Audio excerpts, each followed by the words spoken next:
Welcome back to Steele and Vance, and it is time, Linda, to talk about a massive merger leading possibly to a monopoly in big telecom in our country, as if we needed higher costs. Right. I mean, this is considered to be one of the most significant mergers in recent Canadian history. And the Canadian Tribunal, the Competition Tribunal, came out just in the last 48 hours ago and said, you know what, we're going to let this go forward. And that's being challenged by the Competition Bureau. And if you're confused, we're kind of confused too. Yeah. But as a Shaw customer, well, I don't think this is a great idea because my Shaw bill, my smartphone bills are already way too high, and I can't see how a merger is going to bring prices down. We have been promised lower costs associated to our cell bills and our Wi-Fi and internet access, and if ever we've learned how important these are to Canadians, it should be basic for Canadians to have this. And people who have traveled abroad, honestly, know how inexpensive this is elsewhere. So how this might be explained as an upside, as a trend in the right direction to create less competition, I don't know, Linda. It's got my head spinning an too. Upside for the two big telecoms, but we want to introduce now a guy who's got some really interesting thoughts on this. Keldon Bester is an independent consultant, a researcher studying competition and monopoly power in Canada. He's a former advisor to the Competition Bureau, and he is co-founder now of a think tank called CAMP, the Canadian Anti-Monopoly Project. Hey. Keldon Bester, that was a big, long introduction. Hi. Thank you so much for joining us. Well, thanks so much for having me. Okay, as I mentioned, as a consumer, I can't see how this is a good thing. Less competition to me means higher prices. What do you think about what's going on and the dangers for consumers? Yeah, I think you're completely correct. And Canadians have long been suffering with globally high prices for wireless and, home internet. And I think this merger and the deal that we've been sort of sold that will fix all the problems, ultimately is at a minimum very risky for Canadians and unlikely to increase competition and likely to, continue the cozy relationship between the telecom oligopoly that we're very familiar with. And you say cozy, and you're bang on the money here. What is so confusing to, I think, every Canadian, no matter how deeply you dive into this, is how did we get here? Like, how did we get to a point where this is going through these approvals to this? I mean, it feels like a fait accompli, is it? Well, as a result of what we call our competition law, I think it really is. It was always an uphill battle for the Competition Bureau, our competition enforcer, to challenge the merger. To be clear, I still think it's a great thing that they did and that they continue to fight for it.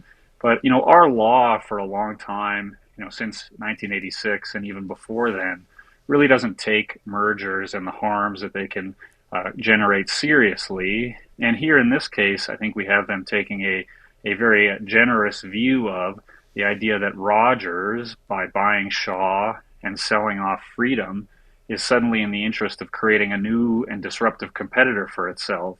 What I think is much more likely is that, Videotron, who will be buying the Freedom assets, will, take those assets and do a, sort of status quo job rather than being disruptive as a truly independent competitor might have been.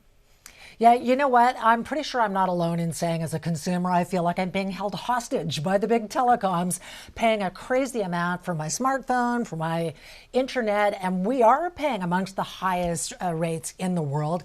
The Prime Minister has promised, to Jody's point, to bring internet rates and cell phone rates down, and it hasn't happened.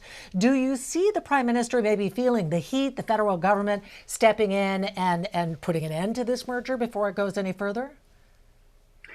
So I don't think that's likely, but I would like to see it happen. So the last lever involved in this process is the Minister of Innovation, Science, and Economic Development's decision whether or not to transfer what are called spectrum assets critical to delivering wireless service to the new parties. So in this case, from Shaw or Freedom to Videotron.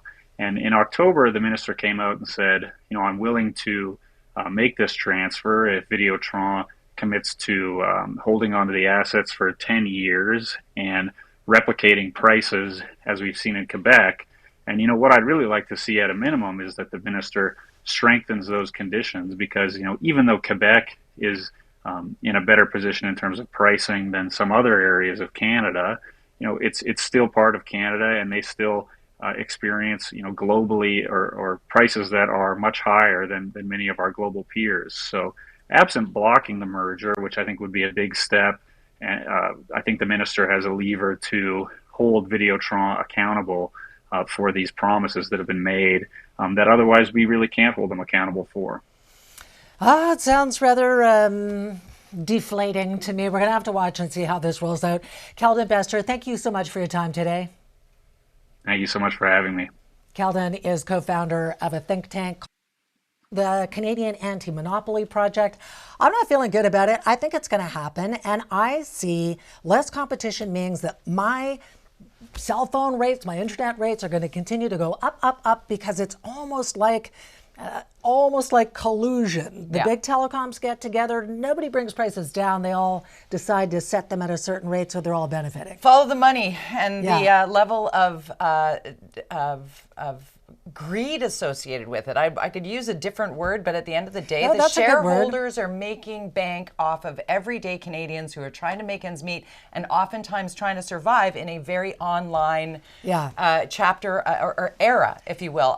We can afford it, and we're pissed off. So imagine the people who can't afford it, and it's a choice between groceries or being able to do the school online for the kids. It's a lot, Profits and we're going to continue to have this conversation. with a B. Coming up next, a fireworks ban. Oh, that's not a problem in Vancouver. You just set them off inside your Vancouver apartment. What the hell is wrong with people? Oh my God. That's coming up next on Steel and Vance.